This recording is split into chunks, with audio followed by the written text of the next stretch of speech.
నమస్తే. శాంతి స్వరూప్ ఎవరు కూడా ఇతను ఎవరు అని పరిచయం చేయాల్సిన అవసరం లేనటువంటి వాడు.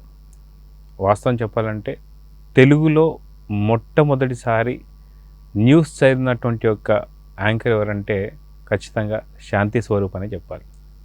డిడి దూరదర్శన్ నుంచి వితౌట్ ఎనీ ప్రాంప్టర్, ఎక్కడా కూడా ప్రాంప్టర్ లేకుండా, కనీసం ప్రాంప్టింగ్ వెనక నుంచి చెప్తుంది కూడా కాకుండా జస్ట్ పేపర్ చూసి అనర్గళంగా చదివేటువంటి ఒక వ్యక్తి ఎవరంటే శాంతి స్వరూప్. అయితే ఆయన గురించి ఇంకా పూర్తి డీటెయిల్స్, ఈయన ఈరోజు కన్నుమూయడం అనేది నిజంగా తెలుగు వాళ్ళందరికీ కూడా కొంత దిగ్భ్రాంతిని కలిగించింది.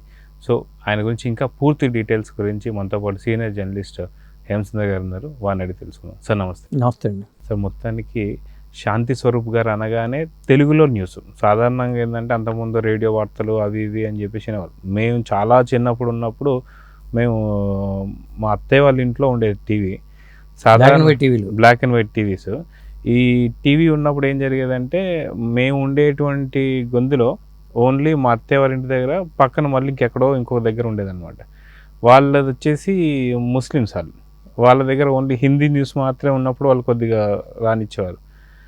ఆయన గొంతు కూడా ఘంటసాల గారు గొంతు ఉన్నట్టు చాలా స్వీట్ కంచు కంఠం లాగా స్పష్టత అనేది ఉండేది. ఆ టైంలో దూరదర్శన్లో ఏమంటారు చలన చిత్రం అని చెప్పి కాకుండా చిత్రలహరి ప్రోగ్రాం కూడా దాంట్లో పాటలు వచ్చాయి. ఆయన ఆ పాటలకి ఎట్లా ఎగబడి వచ్చేవారో ఈయన వార్తలు కూడా ఖచ్చితంగా అంతమంది వచ్చేసి కూర్చునేవారు. వార్తల్లో కూడా ఎంత స్పష్టంగా ప్రతి ఒక్క పదాన్ని పలుకుతూ చాలా నీట్గా ఇలాంటి జరిగాయి. అయితే ఎప్పుడన్నా సరే మీ జర్నలిజంలో కావచ్చు ఎప్పుడన్నా కలిసారా, లేదా ఎంతో మీకున్న అనుబంధాలు? అంటే నేను ప్రత్యక్షంగా ఆయన కలవలేదండి. కాకపోతే నేను ఇంటర్వ్యూ చేద్దాం అనుకున్నాను, సాధ్యపడలేదు. అంటే నేను నా ప్రయత్నం లోపమే. ఆయన ఎవరు అడిగినా ఇంటర్వ్యూలు ఇచ్చారు ఛానల్స్కి. అయితే చాలా వివరాలు వచ్చేసినాయి కదా, ఇంకా మనం ఆయనకి వివరాలు తీసుకుంటాం అనే ఉద్దేశంతోనే నేను ఆ ప్రయత్నం చేయలే. నేను ఫోన్ నెంబర్ తీసుకున్నాను, అన్నీ తీసుకున్నాను, కానీ ఇంటర్వ్యూ చేసే ఉద్దేశం మానుకున్నాను నేను.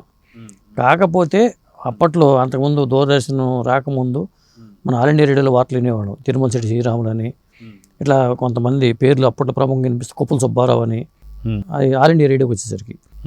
ఆ తర్వాత దూరదర్శన్ ఎప్పుడు 70s 77 78 ఆ టైంలో దూరదర్శన్ స్టార్ట్ అయింది.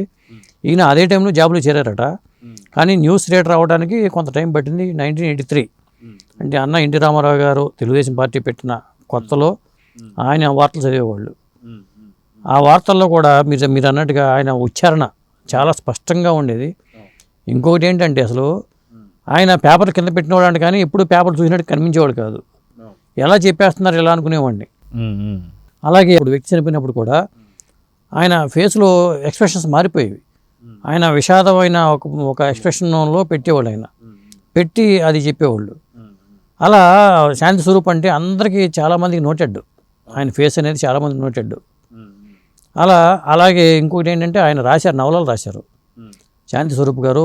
ఆంధ్ర భూమిలో ఆయన మంచి కందనా చెన్నారెడ్డి గారు, శిఖరాజు గారు వీళ్ళు ఆంధ్రభూమి ఎడిటర్గా ఉన్నప్పుడు కూడా ఈ నవలలు ప్రచురితం అయ్యాయి. ఎందుకంటే నేను కథా రచయితగా నేను ప్రవేశం చేశాను కాబట్టి నాకు అప్పట్లో రైటర్స్ అందరూ తెలుసు కాబట్టి ఈయన నవలలు కూడా నేను చూసేవాడిని. ఈయనతో కూడా నవలలు రాయించారు. ముఖ్యంగా ఆంధ్రభూమి వారపత్రికలు అనుకుంటా ఈయన సీరియల్స్గా వచ్చేవి. ఈయన రాసిన నవలలు కూడా మంచి రైటర్ కూడా. ఈయన కథలు రాయడంలో కానీ నవలలు రాయడంలో కానీ మంచి పట్టు ఉంది. క్రికెట్ మీద క్రేజ్ అని నవలు రాశారు. అది అయితే శాంతి స్వరూప్ పరంగానే మనకు ఒక ప్రత్యేకమైన ఇప్పుడు చూస్తే దగ్గర ముఖ్యమంత్రుల స్థాయి నుంచి కూడా ఇక్కడ తెలంగాణ ముఖ్యమంత్రి కావచ్చు, అంతకుముందు ఉన్నటువంటి కేసీఆర్ కావచ్చు, చంద్రబాబు నాయుడు కావచ్చు, వీళ్ళందరూ కూడా సంతాపన అయితే తెలియజేశారు. ఆయనకున్న ప్రత్యేకత ఏంటంటే శాంతి స్వరూప్ నేను కలం పేరు అనుకునేవాడిని. ఎందుకంటే సాధారణంగా అలాంటి పేర్లు ఎవరికి ఉండవు.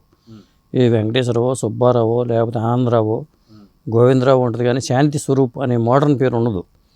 ఈ పేరుతో నవలలు వచ్చినా లేకపోతే వార్తలు అవుతుంది శాంతి స్వరూప్ ముఖ్యమైన అంశాలు చూద్దామని చెప్పి ఆయన చెప్తున్నప్పుడు కూడా ఈయన అదేంటి ఇట్లా చెప్తున్నా శాంతి స్వరూప్ అంటున్నాడు, కలం పేరా అనుకునేవాడిని నేను.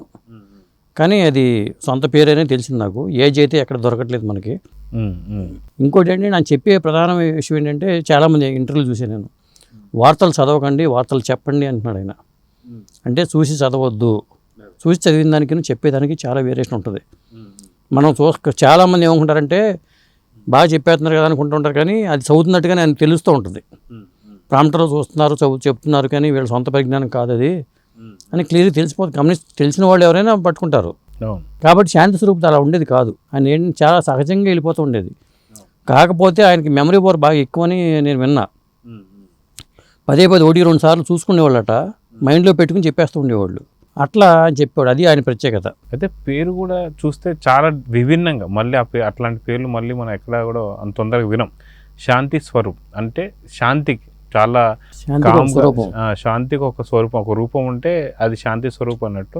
నిజంగానే చాలా సౌమ్యంగా, చాలా శాంతిగా, ఎటువంటి ఏమంటారు అనమాట అగ్రెషన్ అనేది అప్పట్లో ప్రత్యేకత ఏంటంటే ఇంత మీడియా లేదు. వీళ్ళు ఎవరైనా ముఖ్యమంత్రితో అప్పటికప్పుడు కనెక్ట్ చేయాలని చేసేవాళ్ళు, మాట్లాడుతూ ఉండేవాళ్ళు. లేదా అక్కడి నుంచి ఇదే అలవాటైంది, డైరెక్ట్గా ఫోన్ చేసి మాట్లాడుతూ ఉండేవాళ్ళు. లేకపోతే ముఖ్యమంత్రులు కూడా అక్కడికి వచ్చి దూరదర్శన్లో ప్రత్యేకంగా ఒక ముఖ్యమంత్రికి ఎన్నికైనప్పుడు కూడా ముఖ్యమంత్రి ఎన్టీ రామారావు గారు కానీ, లేకపోతే ఆ తర్వాత చంద్రబాబు నాయుడు గారు కానీ డైరెక్ట్గా స్టూడియోకి వెళ్ళిపోయి, దూరదర్శన్ స్టూడియోకి వెళ్ళిపోయి వాళ్ళ ఇంటర్వ్యూలు కానీ ఇవన్నీ డైరెక్ట్గా వచ్చేవి, ప్రసారాలు వచ్చేవి, అలా చేసేవాళ్ళు. ఇప్పుడు ఎవరు మామూలు ఛానల్స్లో కూడా వచ్చేవాళ్ళు. అప్పట్లో కొంత స్టార్ టీవీ వచ్చిన తర్వాత కూడా, శాటిలైట్ ఛానల్స్ వచ్చిన తర్వాత కూడా స్టూడియోకి వెళ్ళేవాళ్ళు. కానీ ఈ మధ్యకాలంలో కాస్త తగ్గిపోయింది. మీడియాకిను పెద్ద నాయకులకి, ముఖ్యమంత్రులకి వాళ్ళకి గ్యాప్ వచ్చేసి వాళ్ళు మన స్టూడియోకి వెళ్ళటం ఏంటి, లేకపోతే మనం మీడియాకి వెళ్ళటం ఏంటి అని వచ్చింది. కానీ ఆ రోజుల్లో ప్రజలతో ముఖ్యమంత్రి కార్యక్రమం చంద్రబాబు నాయుడు గారు నిర్వహించారు. అది బాగా క్లిక్ అయింది. అప్పటికప్పుడే సమస్యలు చెప్పడం, ఆ ఫోన్లో ఆ సమస్యలు వినటం, అప్పటికప్పుడు పరిష్కరించడం జరిగిపోయేది.